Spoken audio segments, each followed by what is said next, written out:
Il a dû se révolter, mais non, il a réussi. Et la Roumanie continue à vacciner tout le monde avec le BCG. J'ai un médecin roumain qui a suivi mes séminaires, il m'a certifié que le BCG fait encore partie du programme de vaccination. Alors moi je suggère à la Roumanie de suivre l'exemple de la France et puis de supprimer cette obligation vaccinale. Obligation, on le rappelle, arrêtée en 2007. Oui, heureusement, oui. Et d'ailleurs, ont participé au débat, la Ligue pour la liberté des vaccinations, Oui. dirigée actuellement par M. Morat, le président, oui. Et assisté par Sylvie Simon, qui ont réussi 2 fois en fait à être entendus en fait par le ministère. Sans trop de résultats, mais quand même en 2007, l'obligation vaccinale en fait du BCG a été supprimée. C'est un grand succès. Voilà. C'est un grand succès. Mais Sylvie Simon, elle devrait passer à la télé tous les jours. Je veux dire, on devrait parce que c'est la personne au monde qui connaît le mieux le sujet des vaccinations. Je suis absolument émerveillé de voir à quel point elle connaît le sujet. Et j'ai compris la raison, c'est qu'elle est parfaitement bilingue, elle parle l'anglais à la perfection et elle est en rapport permanent avec des correspondants aux États-Unis.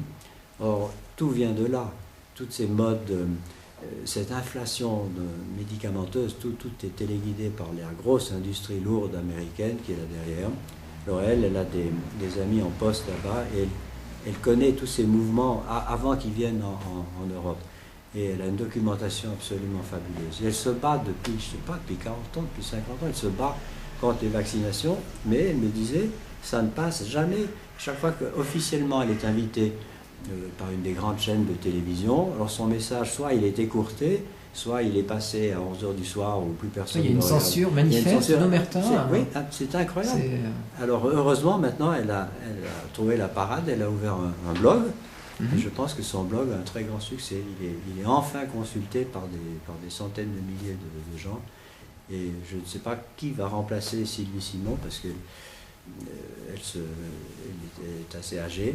Et j'espère que... Il y a quand même beaucoup d'associations, de citoyens, de médecins dans le monde en fait, qui s'occupent de montrer entre guillemets, le vrai visage des vaccinations. Pas on va dire, d'être... anti-vaccin de façon comme une personne qui croit en quelque chose ou qui ne croit pas, mais en montrant les faits, en partant des faits, oui. Et non pas en partant de ce qu'on nous a enseigné, absolument. Qui peut être biaisé justement par les intérêts, par les conflits d'intérêts. On le voit dans le phénomène des médicaments, c'est notoire. Donc déjà il y a une aberration. Pourquoi une industrie pharmaceutique serait digne de confiance dans le monde des vaccins, alors qu'elle est constamment décriée dans les médicaments et que les médicaments tuent des gens. Le Vioxx, ça a tué 30 000 personnes aux États-Unis. Oui.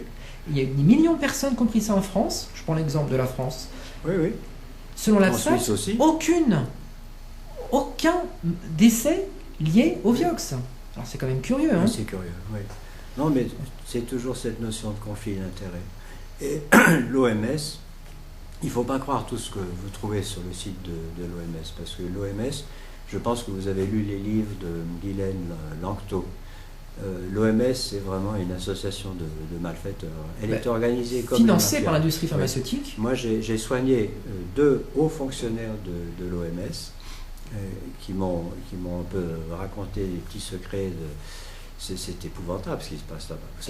Qu'est-ce que vous pouvez dire sur l'OMS? De toute façon, il y a eu des livres. On peut dire que c'est une organisation qui est financée par tous les pays qui sont membres, mais ce qu'on ne sait pas, c'est que la plupart des finances, ce sont des dessous de table. Alors ça, j'en ai... Comme au niveau politique, en fait. Ce sont des dessous de table, et c'est ça qui obtient des votes. Et le président de l'OMS, il est nommé selon les apports financiers qu'il a pu amener. Et comme toujours, vous retrouvez toujours conflit d'intérêts, toujours, c'est l'industrie pharmaceutique derrière qui finance. Moi, je n'ai aucune confiance dans l'OMS. Alors, la preuve, par exemple, vous voyez le BCG. Il y a longtemps que l'OMS savait que le BCG était totalement inutile dans la lutte contre la tuberculose. Parce qu'ils ont fait des expériences en Inde. Il y avait des États qui ont été... ils ont pris quelques États. D'ailleurs, c'est la première fois qu'ils faisaient une expérience sur des non-vaccinés et des vaccinés. Ils n'ont plus refait depuis. Oui, ils l'ont plus fait parce qu'ils ont bien vu que c'était... À l'évidence, les non-vaccinés étaient moins malades que ceux qui étaient vaccinés. Et ça, c'est resté secret. C'est resté dans des tiroirs pendant des années et des années. Alors maintenant, c'est sorti. Bon, je pense qu'ils auront beaucoup de peine à cacher encore d'autres scandales. Mais c'est une institution qui devrait être tout simplement supprimée. Elle ne sert à rien. D'ailleurs, il y a différents pays pendant la crise H1N1, comme la Russie, qui menaçait d'arrêter, carrément de participer à l'OMS. Voilà. Et par rapport aux non-vaccinés et aux vaccinés, il y a justement une étude de l'Institut Robert Koch sur 17 000 enfants récemment, en 2008, et là, ils continuent. Ils ont essayé de voir justement la santé en fait, sur une cohorte de 17 000 enfants sur 3 ans, avec des milliers de paramètres. Oui. Et à la grande stupéfaction, eh bien, les enfants non vaccinés... Les enfants non vaccinés jouissent d'une santé parfaite. Sont en meilleure santé, mais de façon grandissante. Il n'y a pas de... Vous voyez, voilà. Donc, moi, j'en ai une petite expérience, toute bête. J'ai soigné des milliers d'enfants, de familles de 1, 2 ou 3 enfants. Alors, curieusement, dans les familles de 3 enfants, le premier, il était toujours malade, parce que bon, la mère obéissait aux directives médicales. Parce qu'il faut savoir qu'en Suisse, donc, les vaccins ne sont pas obligatoires, mais que le consensus est tel que tout le monde se fait vacciner. Donc le premier enfant était vacciné et survacciné, tout le temps malade. Le deuxième, la mère avait déjà moins de temps d'aller chez le pédiatre, alors il était moins vacciné, il était moins malade. Et le troisième enfant, alors comme par hasard, lui, il n'était jamais malade. Pourquoi? Parce que la mère avait enfin compris qu'il ne fallait plus mettre les pieds chez le pédiatre. Ça, je l'ai vu des centaines de fois. Oui, en fait, les gens se vaccinent des fois par confiance, par habitude. En France, par exemple, l'amiante, l'Académie de médecine, jusque dans les années 90, a reconnu que l'amiante n'a aucun problème. Aucun problème. Nos académiciens de médecine.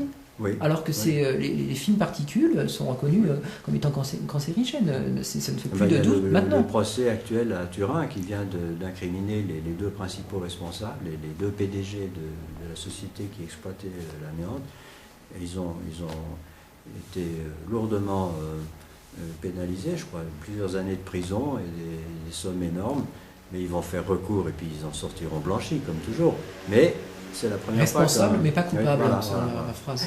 Et peut-être qu'une façon de lutter contre toutes ces injustices, c'est quand même par la justice, justement, par les tribunaux. Moi, ce que je propose, moi, aux gens qui sont victimes des vaccins, il y a beaucoup de tribunaux qui donnent raison, justement, aux malades. De se liguer et de prendre les meilleurs avocats, de les payer, mais d'obtenir justice et d'obtenir des indemnités. Parce que le problème d'une industrie pharmaceutique qui met sur le marché un vaccin ou n'importe quel produit qui rapporte des milliards, les blockbusters, si un médicament rapporte à l'industriel, mettons 10 milliards, et que les victimes de ce médicament portent plainte et obtiennent peut-être 500 millions de dédommagements. Ils ont prévu ça. Ils ont prévu, en fait. Ça leur fait ni chaud ni froid. Ce qu'il faut, c'est que les gens qui demandent justice, qu'ils exigent 10 milliards de dédommagements ou 20 milliards. Il faut ruiner l'industrie pharmaceutique. Parce qu'ils l'ont prévu, puisqu'ils ont augmenté le prix des vaccins, c'était leur raison. Il explique du fait qu'il y a de plus en plus de personnes qui portent plainte et il y a de plus en plus d'effets secondaires. Ils ont augmenté les prix des vaccins pour pouvoir rembourser aussi. Exactement. Mais il faudrait que les gens exigent vraiment des sommes phénoménales. Je vais faire un petit aparté du fait que dans un livre rédigé par le PDG de l'Institut Pasteur, Machine Swart, et qui a pris sa retraite, vous m'avez dit. Oui, c'est l'avant-dernier PDG. Il a sorti un livre en 2009 qui s'appelle Des microbes ou des hommes, où il dit que l'hygiène est très importante et que c'est l'hygiène qui a fait régresser la plupart des maladies, c'est évident. Et les statistiques le montrent. Oui. Sauf qu'on ne montre pas aux médecins justement les statistiques véritablement, on montre ce qui arrange au niveau statistique, c'est-à-dire sur une courte période. Absolument. On ne remonte jamais à l'origine. Un exemple très simple, par exemple. Le vaccin contre la polio, c'est typique. Voilà. On montre les soi-disant effets bénéfiques du vaccin contre la polio, alors que la polio avait déjà complètement disparu. Donc